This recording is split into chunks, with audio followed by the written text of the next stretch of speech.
ମୁଁ ଆଜି ଆସିଛି ଆମର ଗୋରକ୍ଷଣୀ ଅସୁରେଶ୍ୱର ମନ୍ଦିର ପାଖକୁ।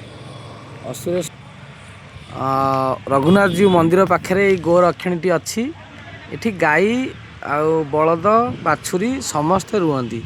ସମସ୍ତେ ଏଇଠି ଛାଡ଼ନ୍ତି ଯେଉଁମାନେ ଚଳେଇ ପାରନ୍ତିନି ବା ବୁଢ଼ା ଗାଈ ହେଇଯାଇଥାନ୍ତି। ଆଉ ଆମର ରାଧାକୁ ଛାଡ଼ିବା ପାଇଁ ଆମେ ବନ୍ଦୋବସ୍ତ କରିଛୁ। ରାଧା ଘରେ ଭଲରେ ରହୁନି ଆଉ କାମ ବହୁତ ବଢ଼ିଯାଇଛି। ଆଉ ଇଏ ହେଲା ସେଇ ଗୋରକ୍ଷଣୀ। ଏଠି ପାଖାପାଖି 100 ଗାଈ ବଳଦ ବାଛୁରୀ ରହିବାର ବନ୍ଦୋବସ୍ତ ଅଛି।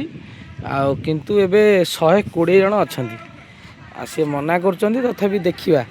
ଆଉ ଇଏ 2 ଜଣ କୁନି କୁନି ଛୁଆ ଏଠି ଅଛନ୍ତି। କିଏ ପିଲାମାନେ ତମେ କାହିଁ ଏଠି ରହିଛ? ଆମ ଘରକୁ ମୁଁ ନେଇ ଯାଇଥାନ୍ତି, ଯେ ମୁଁ ଟିକେ କାମରେ ବ୍ୟସ୍ତ ରହୁଛି, ନହେଲେ ନାହିଁ ଛୋଟ ଛୁଆଙ୍କୁ ସବୁ ନେଇଯାଇଥାନ୍ତି। ବହୁତ ସୁନ୍ଦର ଗୋରକ୍ଷଣୀ, ଅସୁରେଶ୍ୱର ଗୋରକ୍ଷଣୀ।